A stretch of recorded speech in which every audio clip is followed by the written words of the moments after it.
Welcome to It's All About the Questions, where learning to ask the right questions can help you achieve lifelong success. Now, here to help you ask all the right questions is award-winning author, international speaker, and business strategist, Laura Stewart. Good morning, afternoon, and evening, everyone, to all my listeners around the world listening on iHeartRadio or listening on the podcast that's available on iHeart, iTunes, and Stitcher, and also on my website, it'sallaboutthequestions.com. It's so exciting to be here with you today. It's been a crazy week for me dealing with Hurricane Matthew aftermath, and we didn't even get hit really bad with it, but just dealing with insurance and all the contractors I needed to bring in to repair some damage. And then yesterday, I got braces on the bottom of my teeth. So if I sound funny today, everybody, it's because not only do I have braces on the top now, but I have them on the bottom. So it feels really, really strange. And thanks to Dr. Kay Betancourt here in town in Vero Beach for helping me, and her staff, Lori and Janae and everybody else there. I tell you, if you have to get braces, get them with Dr. Betancourt. She is absolutely amazing, and her staff is great.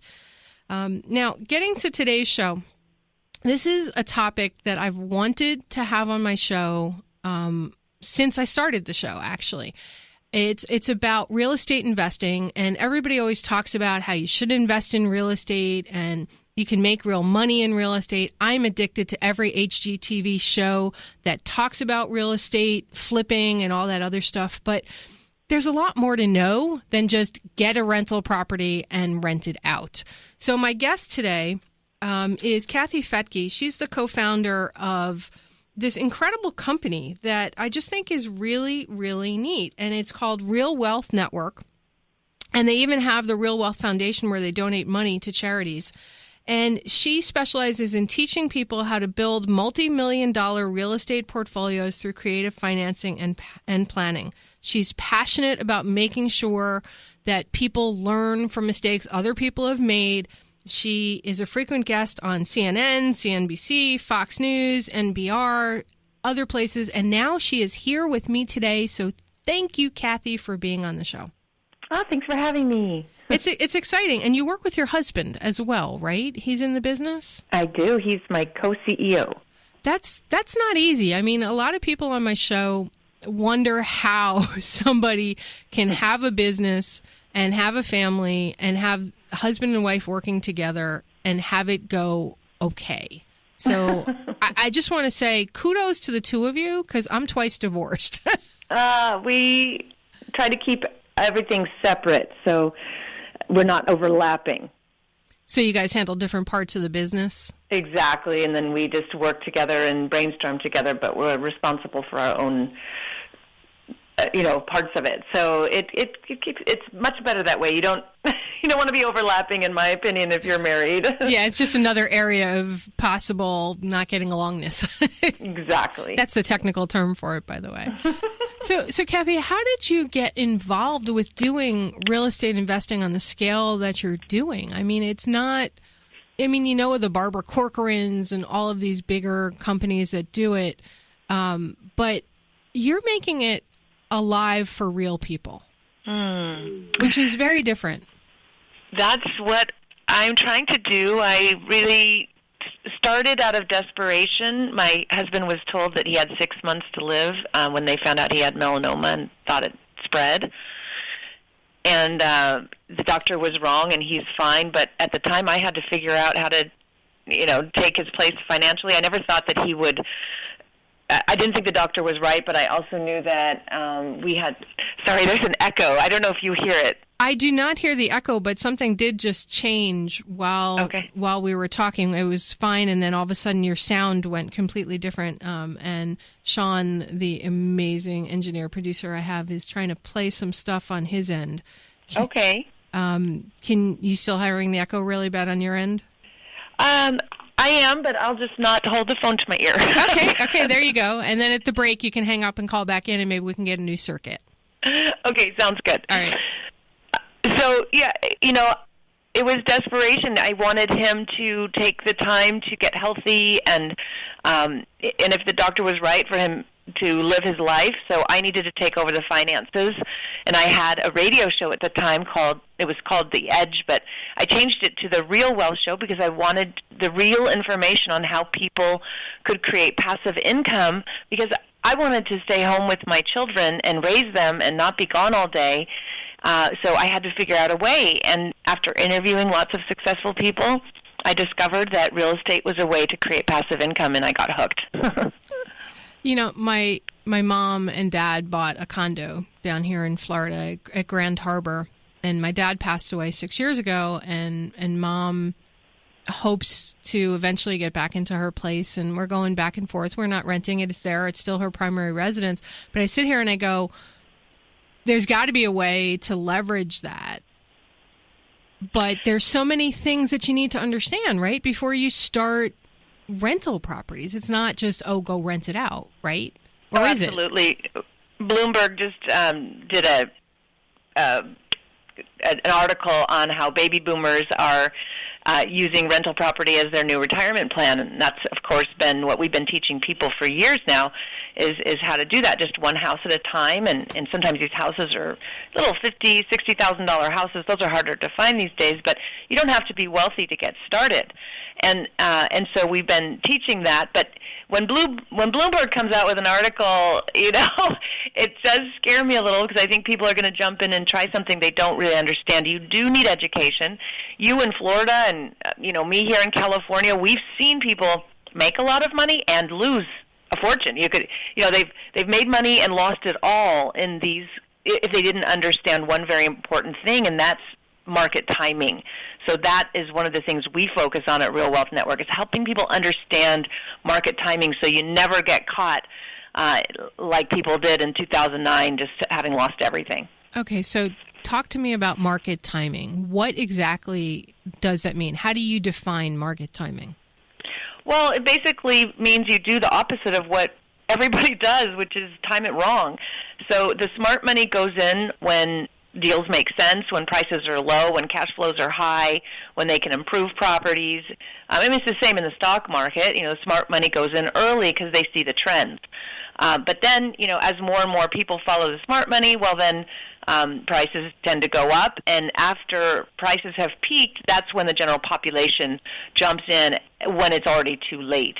And in the case of real estate, there's no cash flow anymore. There's no more room for appreciation. So they're just literally buying at the top of the roller coaster and ready to enjoy the ride down, I guess. It's more fun on a roller coaster, though, than in real estate.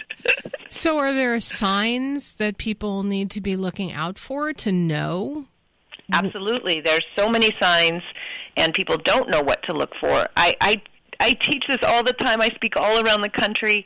I even speak to experienced real estate investment groups, and they don't understand the basics of economics, the basics of supply and demand, and when it's time to buy and when it's time to sell. So I usually ask people, what do you do in a buyer's market? And I hear, buy, sell, all kinds of things. And I say, okay, what do you do in a seller's market? Buy, sell. People don't know. So to clarify it, a buyer's market means it's time to buy, and a seller's market means it's the good time to sell. And that's because either the buyer or the seller has the power in their market.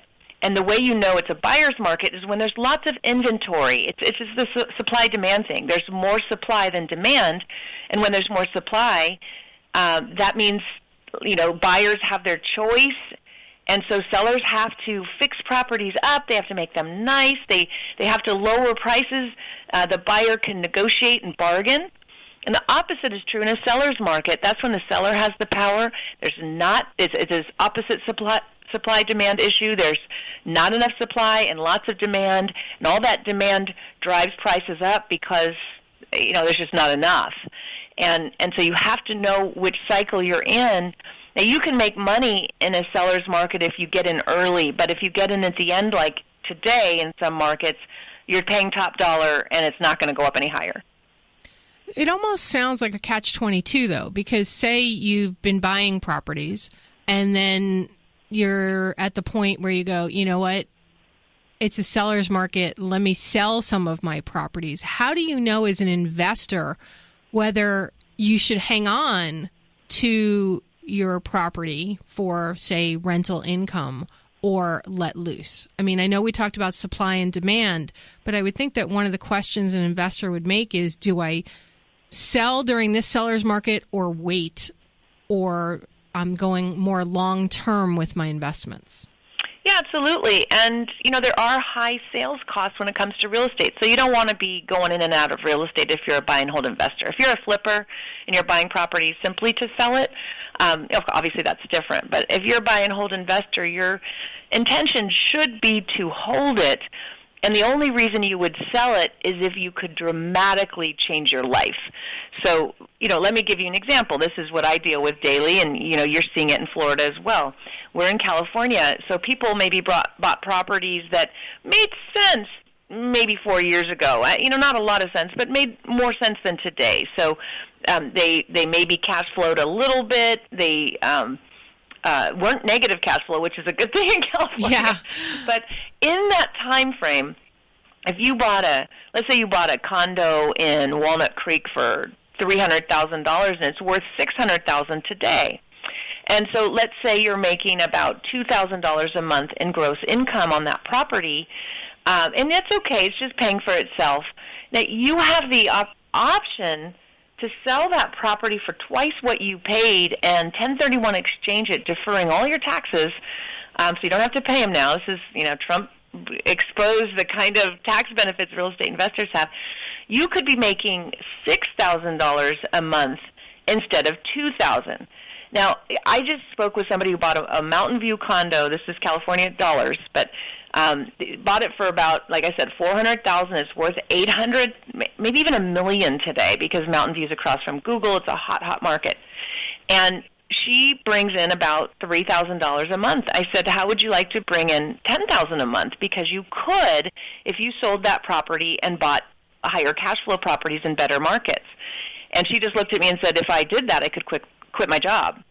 So that's a life changer there. So again, it just depends on the deal and the property, but if it can change your life, then by all means, it's something to consider.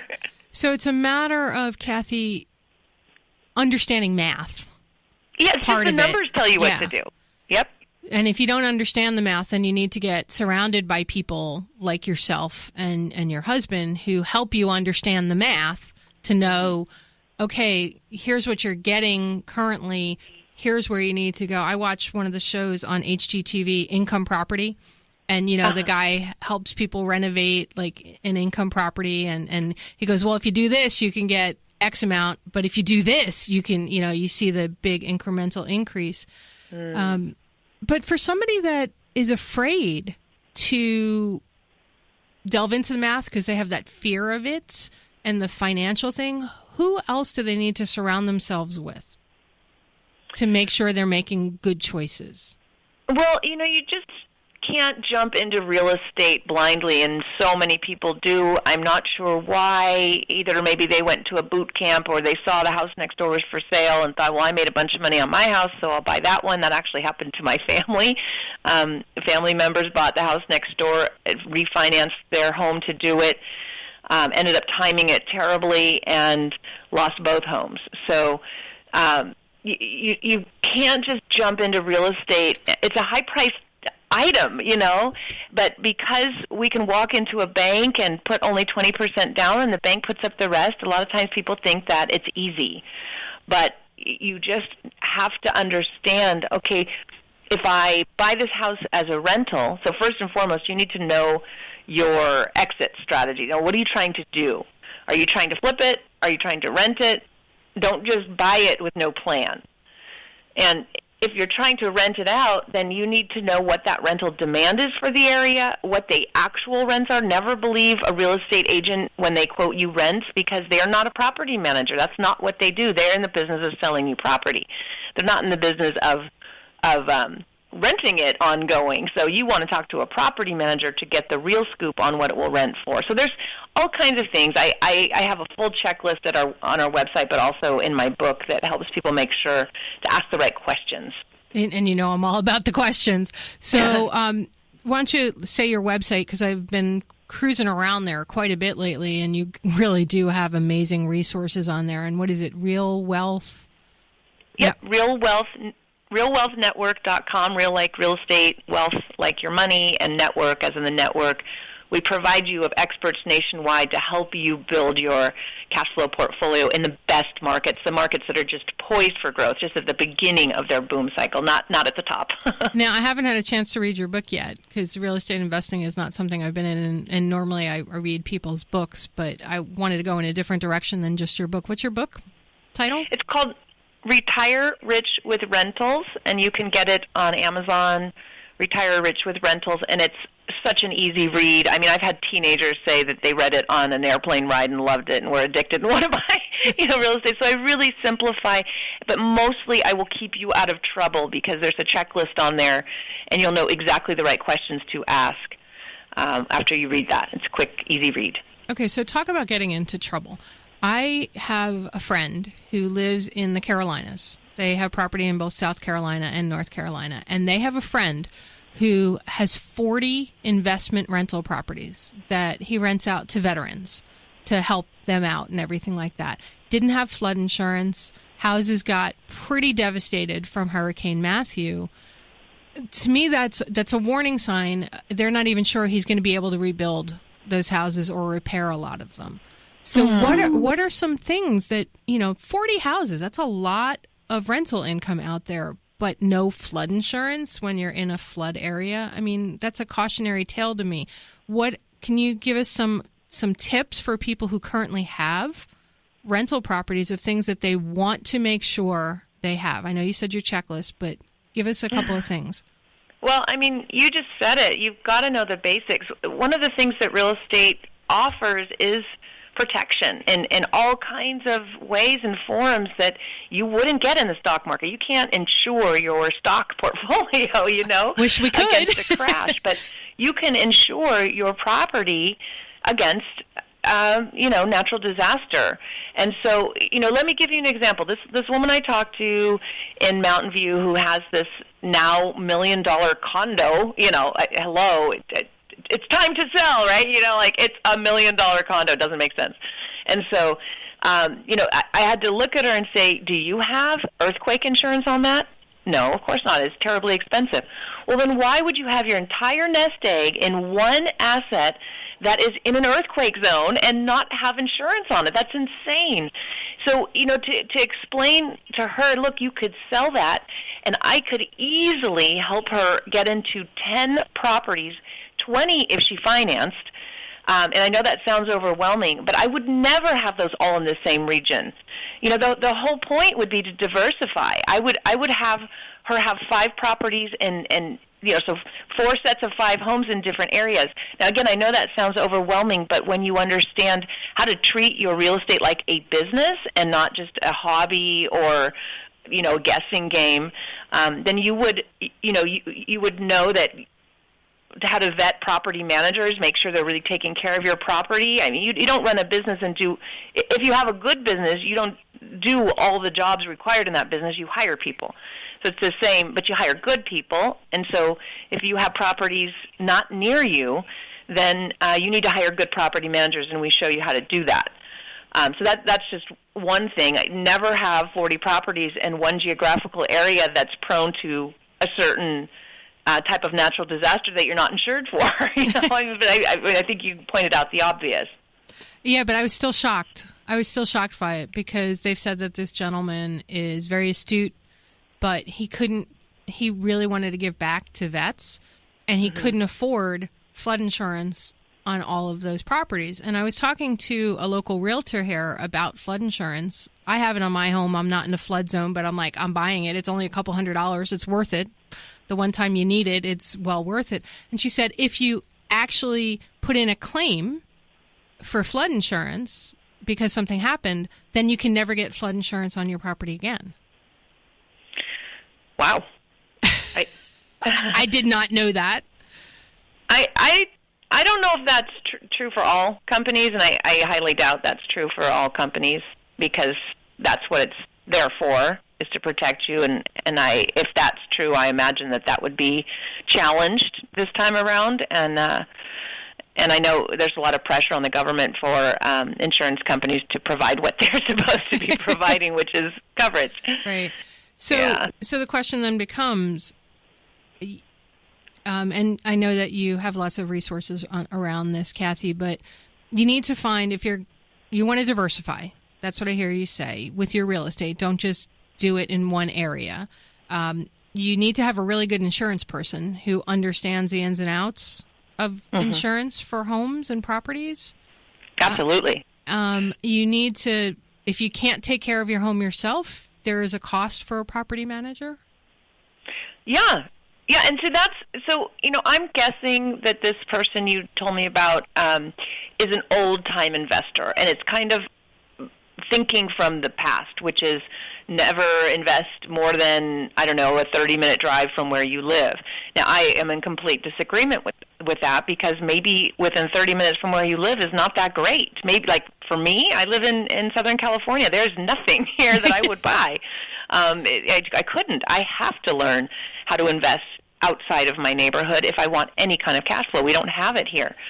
And so, old-time investors, want to fix their own properties. They want to manage their own properties. They tend to be cheap, and I don't mean to criticize, but it's an example. It's like, oh, no, I can't afford to pay the flood insurance. You can't not afford to pay a flood insurance, or you just don't buy in a flood zone. We have teams across the country that help investors find properties. They fix them up to like new condition and place a qualified tenant for investors who want to do it right. And so, to assume that you know everything, that you're going to manage your own property, so you know every law about being a property manager, you probably don't. And the same thing, I'd rather have an expert fix the property. I'm no expert on fixing things. So you have to learn how to delegate and run your real estate like a business. And again, we show you how to do it. I couldn't possibly explain it all just in this call. But, the most important thing I want people to understand is it's not something you just dabble in or try. You need to know what you're doing. It's not that hard to learn, but you need to know what you're doing. And for some people, they might have bought a 2-family house and they're renting out the other side of it. Is that a great way to maybe just sort of dabble in it? That is a great way to dabble. That's how we got started. As I told you, my husband was told he had 6 months to live, and we had just bought a huge house, and his career was totally taking off. He had just written a book called Extreme Success and was touring the country on all sorts of national media. And then he got the news about the melanoma. We had just got this 6-bedroom, 4,000 square foot home that, all of a sudden, if he wasn't going to be working, there was no way we could make that mortgage. And so, he went rock climbing with the guys. It was our goal to have if the doctor was right, to have his 6 months be the best of his life. And so he was gone, and when he came home from rock climbing, I had rented out every nook and cranny of that home. I went on Craigslist, and I rented out. I put the kids in one room and rented out the other. We had an in-law suite. I rented that out. We had an office. I rented that out. I mean, he came home to where he had to wait in line to go to the bathroom, and I apologize, but it's like, you know what, we've got our mortgage paid. So absolutely. I mean, we turned our big house into a 4-plex, and that is how I learned about passive income initially. But thankfully, you were in a zone that you were allowed to do that? Or I never checked that. You never checked. Okay, good. Well, I guess when we come back from the national news break, we'll talk some more about how you can begin to check if you're trying to do it on your own, or whether you should even bother, because sometimes, don't ask, don't tell. Yep. All right. So we are here with Kathy Fettke, founder of Real Wealth Network. And everybody that's listening right now, highly encourage you to check out her website, realwealthnetwork.com. If you are even considering renting out property, investing, she's got like amazing resources, which I'm pouring through right now, because when my mom passes away, or if she ever lets me rent her place, I have to decide what are the right choices I need to make. And I like real estate. My dad was a builder, so it's something that's sort of in my blood. So Kathy, we're going to be going into the national news break. Last question you want to throw out there before the break to people to think about during news? Sure. Just think about how your life might be different if you had more time because you had more money to live life the way you want. That's the purpose of investment property. Oh, I like that. That's a great question. We'll be right back with more from Kathy Fettke on It's All About the Questions. If you're just joining us live on the air, we are here with Kathy Fettke, founder of Real Wealth Network, a real estate investor's resource and guide. She has been talking to us about how to get into real estate investing, the things you need to be thinking about, why you might want to even consider it. So, Kathy, thanks for being here with us today. Oh, thank you. So I got a question for you. Do you always hit home runs in all the investing that you've done, or have you had any blips along the way? Home run every time. No, of course not.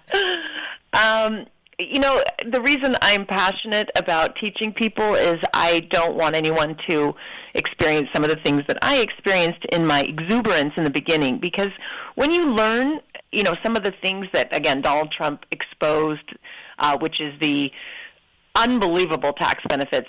I don't know who your audience is, but I do want to say that there are real estate investors who don't pay tax, and that's one of the reasons why we teach charity. If you've been able to reduce your taxes from your real estate investments, then you still need to give.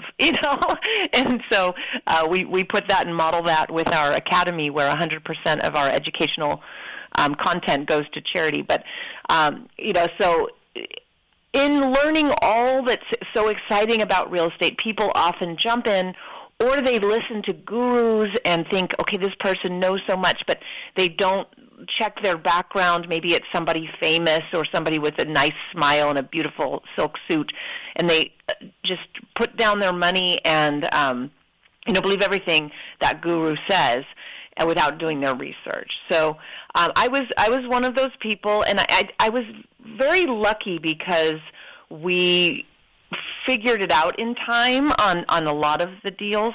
I had, again, like a famous, a woman who was on The Apprentice, actually, who was selling property in Las Vegas at the peak. And so that would have been in 2006, and my husband and I were in contract on 2 of those properties.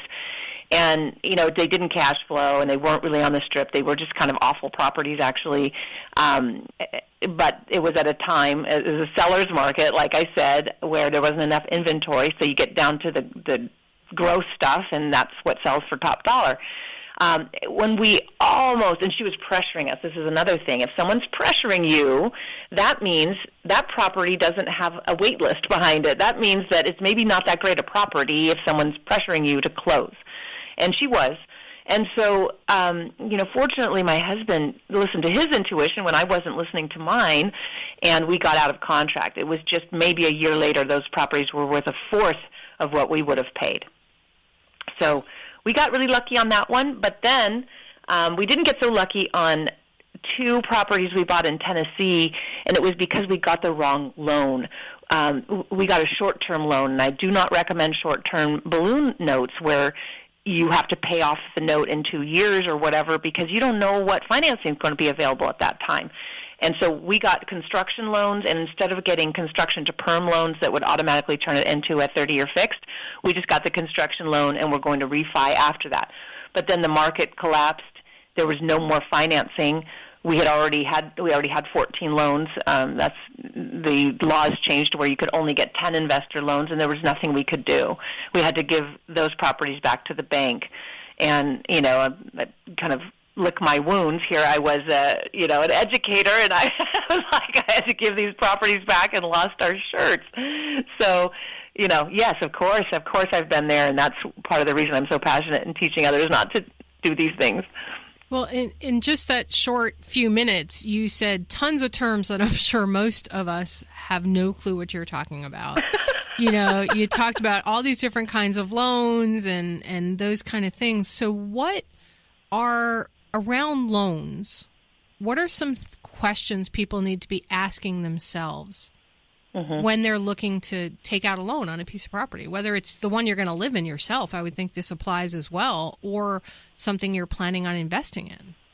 Well, listen, I love leverage. I think being able to get as many loans as possible at today's low interest rates, I mean, that you're allowed to, with good credit and reserves, you're allowed to get up to 10 loans to buy investment properties. A lot of people don't understand that. So you have lots of options. But when it comes to loans, what I basically was saying is if you get into a short-term loan that requires you to pay it off in a short amount of time, which is called a balloon, you may not have the money. So we prefer that you get into a long-term loan if you're starting out. And the U.S. is the only country that has 30-year fixed-rate mortgages, and we totally take this for granted. But if you talk to anybody from any other country, they would laugh at you and say, are you kidding?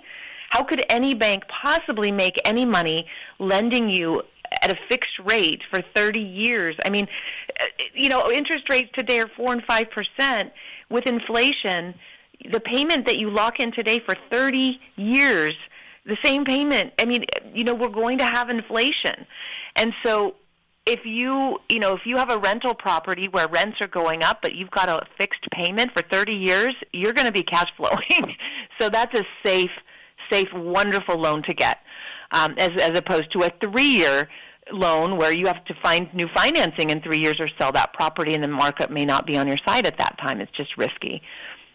I know somebody that lost their house because they didn't understand that whole construction to permanent loan and everything like that, and then the market crashed and they lost their home that they were building and fixing. Yeah. All right. It was terrible. Now, what about international? Because I have a lot of international listeners as well, some that want to invest in the United States and U.S. people that want to invest in properties outside the United States. What are things they need to be thinking about? Oh, my goodness. We have so many foreign investors that come to, Real Wealth Network to help us find properties for them.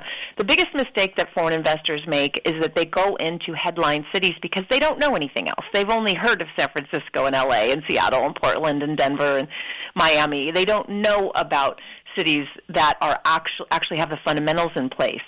And so, and these foreign investors will go in and not really understand the currency exchange. So, you have to know, for example, right now we're looking actually at buying properties in England because of Brexit, because the exchange is so incredible.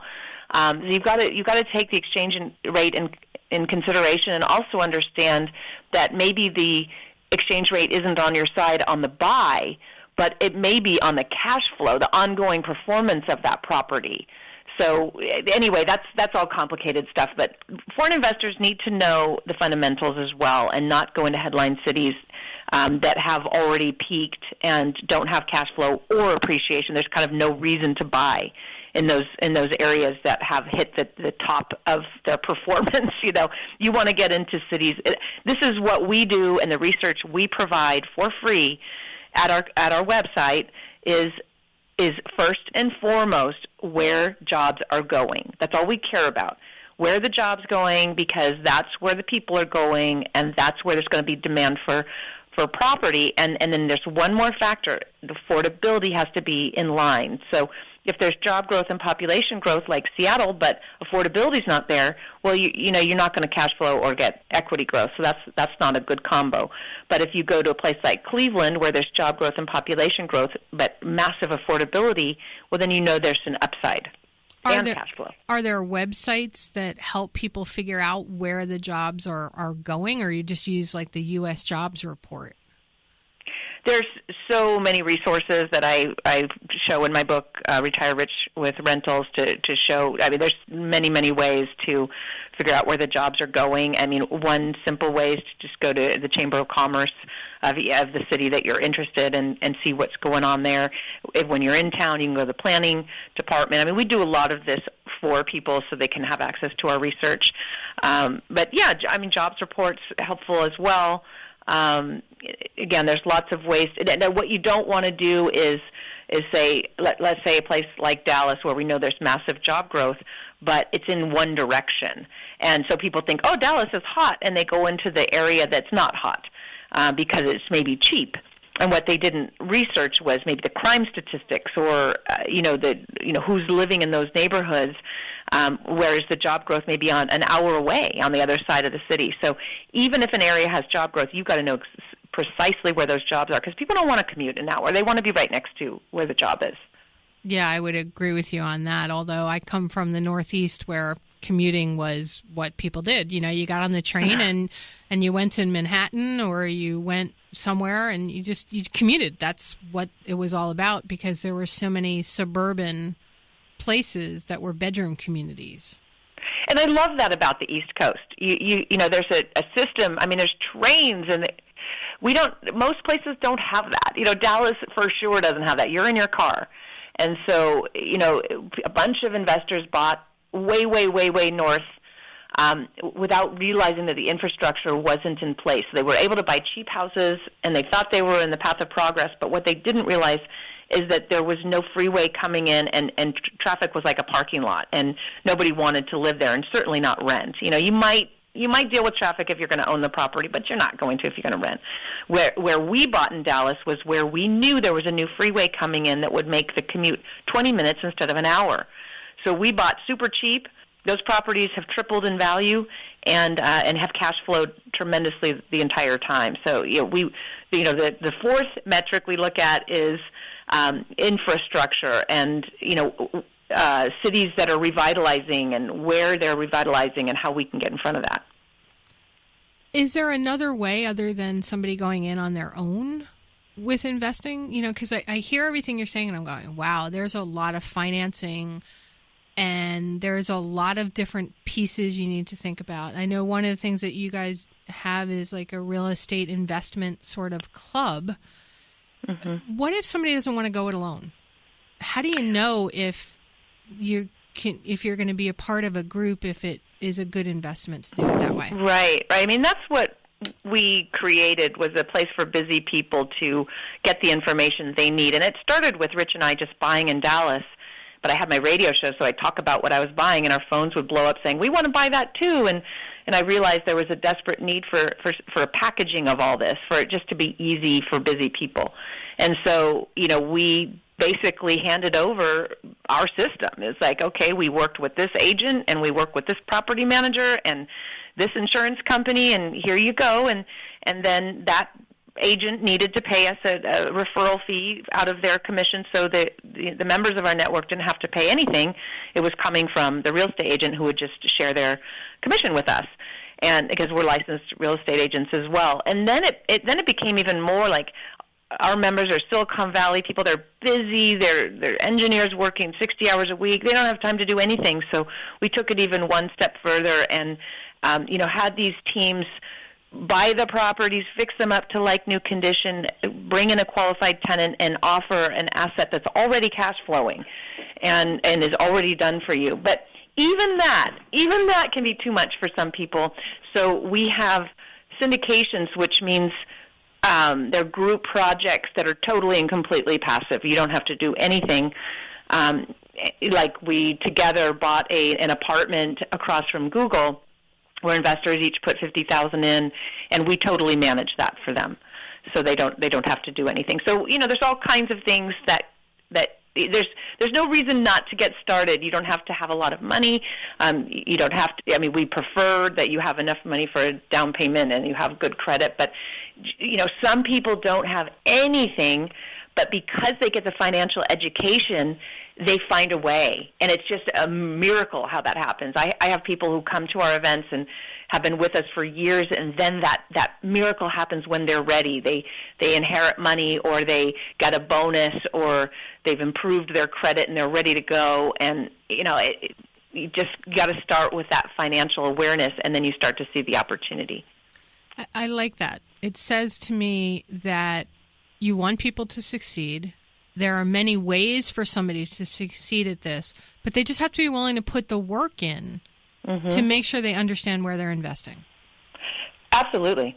And who they're investing with, which I've had, my listeners are from every walk of life. Most of them are entrepreneurs or head, corporate people. And they're like, I want to figure out a new way of making money because I need to spend more time with my family. I want to spend more time with my family. Or I just know that the next 10 years of my life, what if something happens? I want to have another source of income, because corporations are letting people go. Things are changing. There's no security. I totally get it. People are starting to get their values back in line and realizing wow, maybe climbing the corporate ladder isn't really going to give me the happiness that being able to have more time with my family would give me. So, we're starting to realize that there's maybe a different American dream. And so being able to start thinking outside the box, like you said, so that means how could I acquire assets that pay me, that are like little clones of me that are working when I'm not and pay me. And I just don't know any other asset besides real estate that does that. I mean, you could buy cars and rent them out, or you could buy, there's buy laundromats. I mean, there's ways to create cash flow, but there's very few where you can walk into a bank and have the bank put up 80% of what's needed to buy that asset, but you get everything. You get all the upside, you get all the cash flow, and you get to pay that bank back at less than 5%. It's crazy. I mean, the opportunities are endless. So, yeah, and like I said, nothing makes me happier than to see somebody's eyeballs pop when they get it, when they're like, all I have to do is this one thing, it's going to change everything. Like, we had a client who found out, he'd been in the military, and found out that his retirement would not cover his wife if he died. It would just disappear, and she wouldn't have any. And what they had was one property in Virginia Beach that they lived in but then moved, and they rented it out, but it wasn't really cash flowing, and it was costing them money. It was an old property. So we got them to sell that property, 1031 exchange it, which means you can sell it and you don't have to pay any tax on it. You defer it. And we got them into, I think they're in 10 properties now, and her cash flow is now $8,000 a month, and she was able to quit her job, and her retirement is bigger than his now. So it's just, I just love it when one simple move can change everything. Yeah, isn't it great when you get that one thing, but you need to do your research in order to understand what that one thing is for you. Yes, and we have investment counselors that are highly trained investors. They own lots of properties that can meet with people one-on-one to help come up with that plan, and that's complimentary. And you might be saying, what's the catch? Well, the catch, like I said, is when we refer to these wonderful teams, we do get a referral fee, but the client doesn't have to pay it. It comes from the teams that set these properties up for us. Right, and I know you have a foundation, Real Wealth Foundation, where you donate a percentage of all your profits, plus you also mentioned anybody that joins in with the training stuff, all that money goes there. Why was that so important for you to do that? Yeah, well, back in the beginning when I started the radio show and I was just trying to learn, I was interviewing successful people and our phone started ringing off the hook and stuff. I became sort of a local celebrity in San Francisco pretty quickly because I was on a major station, and I hit a nerve. I wasn't the only person, it turns out, who wanted to create passive income to have more time to be with my family. And so we, all of a sudden our show took off, and I started to be asked to speak at these real estate events. And, so I would go and I would MC and I would, be the speaker. And I would look at the other people speaking, and I would kind of like ask my fellow investors, is what they're saying accurate? And I'm like, no, this is such outdated information, and it doesn't work in this market. And, I'd have attorneys next to me because I'd surrounded myself with really, really sophisticated investors. That's why we call it the Real Wealth Network, because these are the real deal. They're not selling anything. There's no boot camps. But I would watch the audience run to the back of the room to buy these, $10,000 boot camps of information that was totally outdated and not true. And then find out that, these speakers had never actually done it themselves. They were just selling product. And I thought, okay, this has to end. We're going to create an organization that's, where information is affordable and anyone can have access to it. And so that's when it was actually our millennials. We have a bunch of young people working at the company, and they said, well, if you don't really want to make money in the education piece, why don't you donate all of it? And we're like, we love it. So that's what we do. And we have all the charities that we donate to from our foundation posted on our website, and that has everyone in our network feel like they're participating in making a difference in the world and showing people that real estate investors are actually good and generous people making a difference. I love that. I myself donate a portion of everything I make to several different charities. I just think it's so important, and I'm on the board of a number of different charities giving back. It's important when you have to give back. And Absolutely. I just want to applaud you for that. It really fits with everything I've found out about you. So thank you for that. Thank you. Last thought you'd like to share with my audience, including maybe what's something that you wish people would ask you and they never ask you? That's an interesting question. I would just say how to get started, and how you get started is just one little tiny step at a time. So that might be reading a couple of pages a day of a book, or watching our webinars. It's 1 hour a week. Just doing something to get you started. And when you do that, you would not believe how your financial intelligence can increase and how that just draws opportunity to you. The opportunity may be there, you just can't see it. But all of a sudden when you see it, then the world opens up to you. Are you hearing that? That's such a strange sound. I feel like we have UFOs on the show going, yes, that's what you must do. Read something, pick something up. I gotta love technology, live radio. You having had your own live radio show, that the strangest things can happen. And sometimes what I'm hearing in my headset might actually not be heard live on the air. So we'll see when we get the recording. All right. So the best way for people to reach out to you if they have questions about real estate investing? Well, Real Wealth Network is our website, Real Wealth Network, and there's so many resources there, as you said, and you can click on the schedule a strategy session and pick one of the 4 investment counselors to meet with for about an hour, and they'll just help you come up with your strategy and see what your next steps might be, and that is complimentary.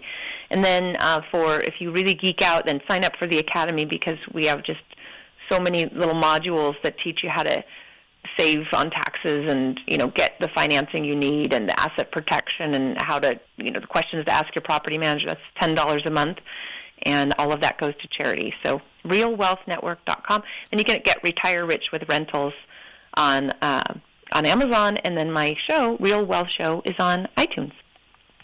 I love that. I love all that. And you're on the Inc. 5000 for several years now, correct? Yeah, we just made it this year. We just applied this year, and we're, I think, number 15, 12 or something. Very, very exciting, and just so thrilled to be growing. Is that a benefit to being on the Inc. 5000 in your estimation, or it just is a notch in the belt? Honestly, it was my husband's dream. When he was young, he always wanted to be on that list, so he submitted and was able to. He's the one who tracks things, and he's a business guy. I'm the dreamer. So for him, it was a notch in his belt. For me, that wasn't important to me. What I love is going to our events and having people say that they're now retired because of the choices that they made from the things they learned from us. I love that. And I love that it was one of your husband's dreams. He got to live it. And beyond that, what I love is he had to really understand the financials and the business in order to apply for it, which is not a bad thing to understand. Exactly. So thank you so much for being here. Thank you so much for having me. All right, everybody, remember the right questions truly can change your life. So what are you asking today? And as Kathy so eloquently put, how would your life change if you were financially free? I know I paraphrased her, but think about it. And if you need some help asking the right questions, reach out to me at the Laura Stewart on Twitter or laura@laurastewart.com. Have a great day, everyone. You've been listening to It's All About the Questions, starring Laura Stewart. Connect with Laura at it'sallaboutthequestions.com and download a free workbook that will help you ask better questions starting today.